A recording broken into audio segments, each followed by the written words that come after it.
Chers téléspectateurs, votre nouvelle rubrique Verbum Dei accueille en ce jour Abbé Gabriel Ndong, vicaire à la paroisse Notre-Dame des Anges de Ouakam.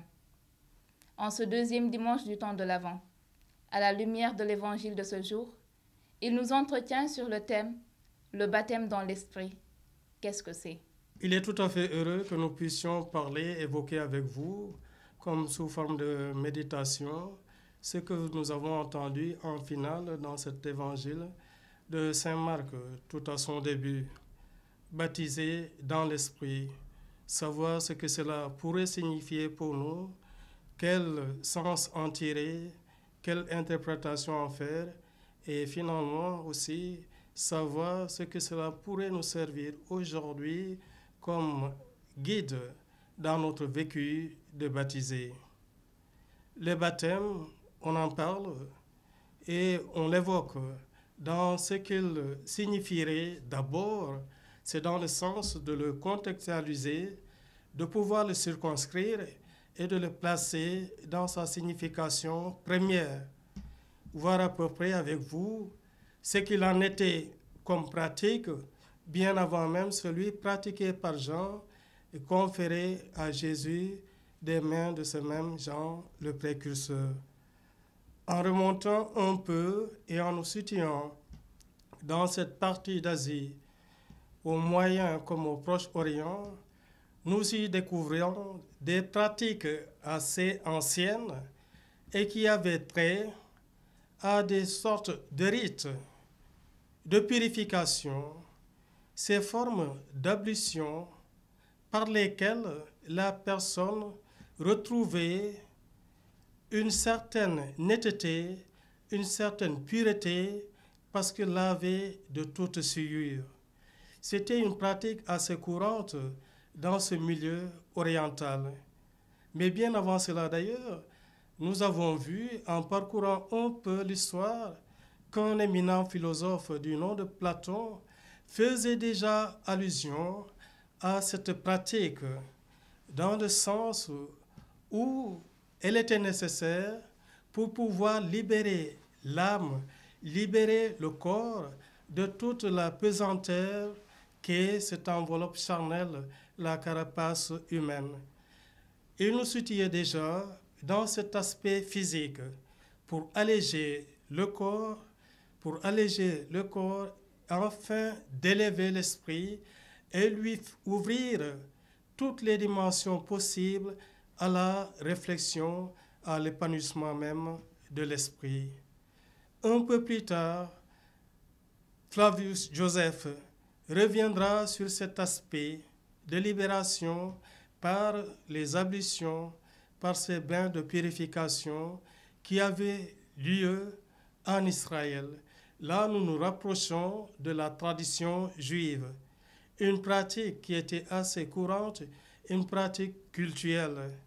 Et donc, il fallait à tout moment y passer pour se préserver de toute dégradation liée au péché, de toute souillure, et être ainsi apte de pouvoir se présenter devant le Seigneur et lui rendre le culte qui lui est dû.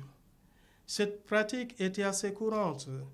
Pour se purifier, cela avait du mal, et on pourrait même par extension, oui, en venir jusqu'en Afrique, parce que nous connaissons ces formes de bains rituels par lesquels on est protégé, mis à l'abri de tout sort maléfique. Une façon de se préserver, de se prémunir et de prévenir toute forme d'attaque maléfique qui nous viendrait de l'extérieur. La connexion est assez vite faite et la distance, vous le voyez avec l'Égypte, n'est pas assez grande pour comprendre une certaine influence au niveau africain, mais une influence assez bénéfique. C'est donc un peu la tradition en Israël et cela a été poursuivi pendant longtemps et vécu au sein de ce peuple. Bien avant cela, nous osons penser à ce qui s'est passé lors du déluge. Là, nous voulons faire mention explicite de l'eau. qui va intervenir comme élément fondamental dans le rythme du baptême chrétien un peu plus tard. Le déluge mentionné dans le livre de la Genèse au chapitre 7. Nous tous savons ce qui se passe, ce qui s'est passé et comment d'une certaine façon il y a eu cette forme de purification afin de se donner un petit embryon qui allait par la suite éclore et donner naissance à tout un peuple. Cela se poursuit aussi avec la traversée de la mer Rouge. Toute l'histoire d'Israël est profondément imprégnée et marquée par cette étape salvatrice qui a permis à tout un peuple de traverser la mer et d'entreprendre le chemin qui mène à Dieu, le chemin du retour vers la terre promise. Il n'est que de lire une bonne partie de l'Exode pour en être bien édifié. À cela va s'ajouter, au cours de l'histoire d'Israël toujours, pas mal d'éléments qui viennent étayer cette pratique courante de purification des souillures. Les prophètes en parlent, Élisée aussi en parle en particulier. Il en parle, nous faisons allusion à cet événement, un peu malheureux au départ, mais qui a conduit un éminent roi de Syrie à une forme de réintégration physique qui lui a rendu toute sa dignité au milieu de ses subalternes. Il était atteint de la lèpre et il lui a été soumis de se rendre en Israël afin d'y subir une forme de cure de jouvence qui lui permettrait de retrouver la pureté et la santé de sa peau. Au départ, il était bien hésitant. Il le fit quand même, mais fut saisi d'un grand dépit, comme s'il était tourné en bourrique, ridiculisé par la proposition qui lui a été faite, aller se baigner dans les eaux du Jourdain. Les eaux du Jourdain, aller s'y baigner. On y retrouve toujours l'élément central, l'élément vital, l'eau de purification.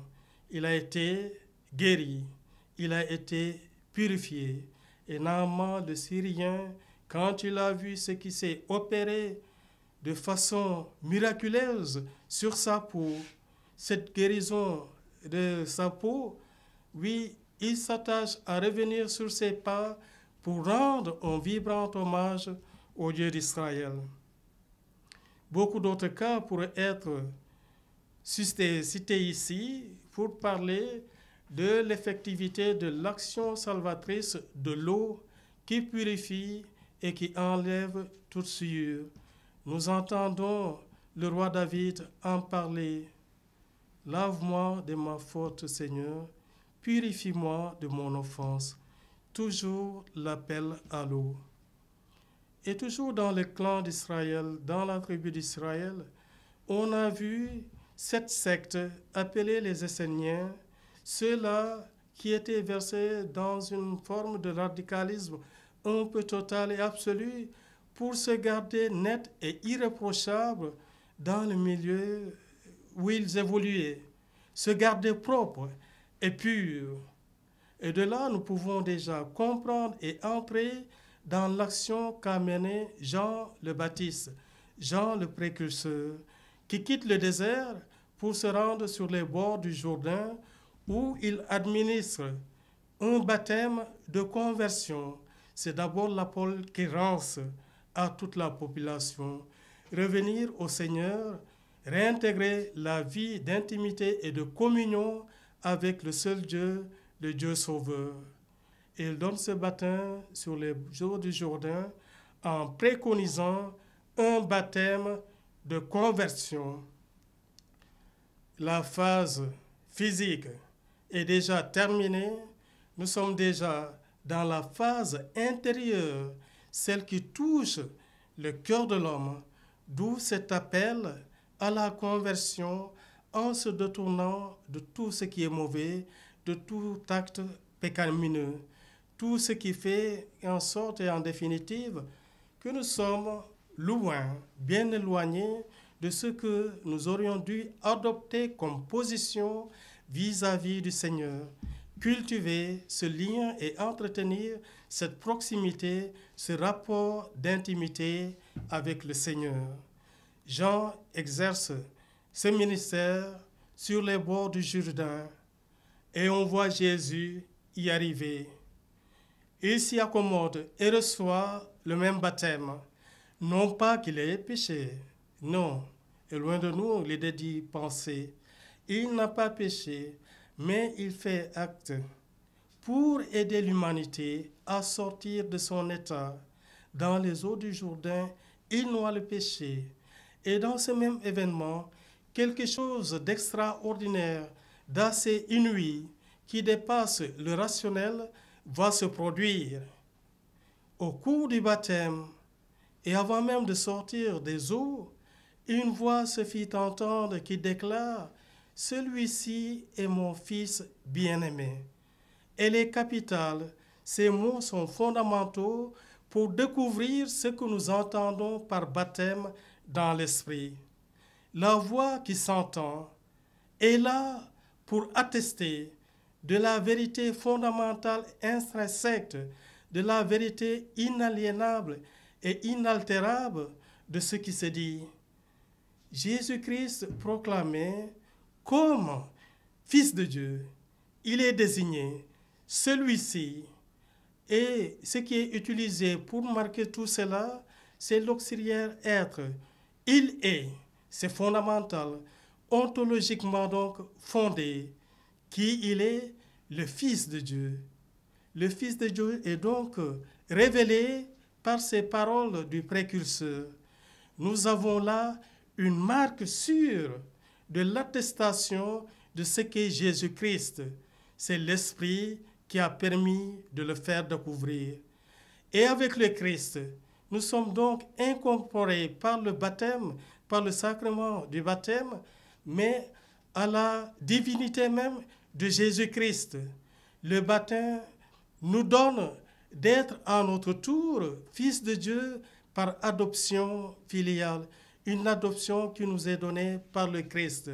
En Jésus-Christ, nous sommes même ses frères. Cette dimension donc a trouvé une autre valorisation avec Jésus-Christ.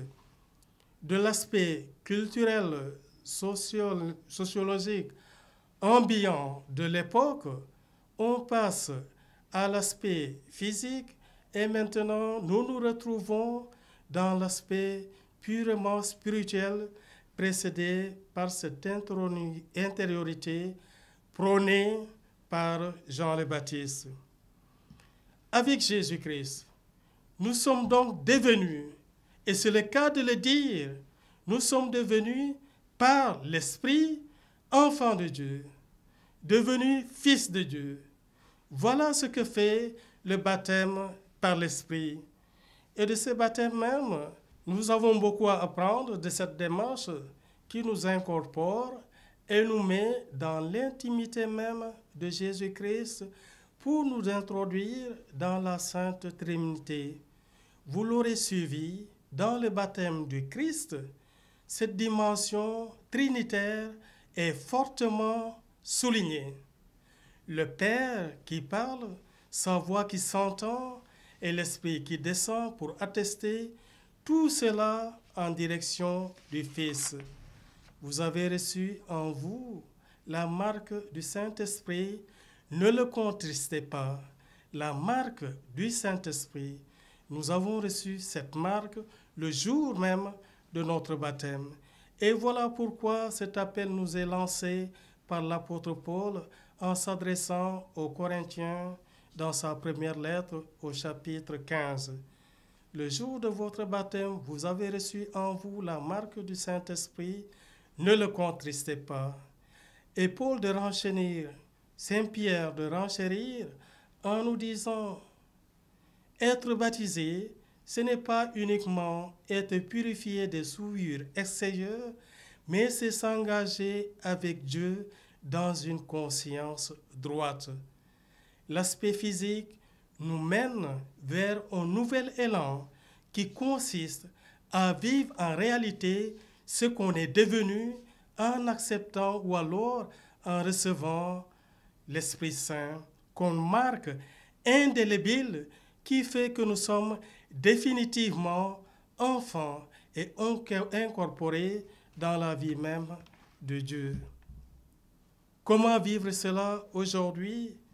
Mais c'est justement en restant fidèle à la foi reçue lors du baptême, entrer dans cette culture de croissance, non plus d'entretien, mais de véritable croissance, d'un devenir meilleur avec tout ce que nous avons reçu comme don nous venant de ce sacrement de baptême. C'est donc un appel qui est adressé à tous les chrétiens et particulièrement à tous ceux qui ont reçu ce sacrement aujourd'hui, à tous ces catéchumènes. Ils ne le sont plus, ils sont des baptisés, ils sont chrétiens. C'est un appel à rester ferme dans la foi qu'ils ont reçue. Vous avez reçu la marque du Saint-Esprit, ne le contristez pas. Et un dernier appel, mais c'est de dire à tous les parents qui hésitent encore d'entreprendre cette démarche de faire baptiser leurs enfants. À nous tous qui avons été baptisés, restons fermes et convaincus dans ce que nous sommes, et ainsi nous pourrons accueillir le Christ quand il viendra dans son jour glorieux. Restons fermes dans la foi. Tel est le message livré ce matin. Fidèles téléspectateurs, merci de nous avoir suivis et à dimanche prochain pour votre rubrique Verbum Dei.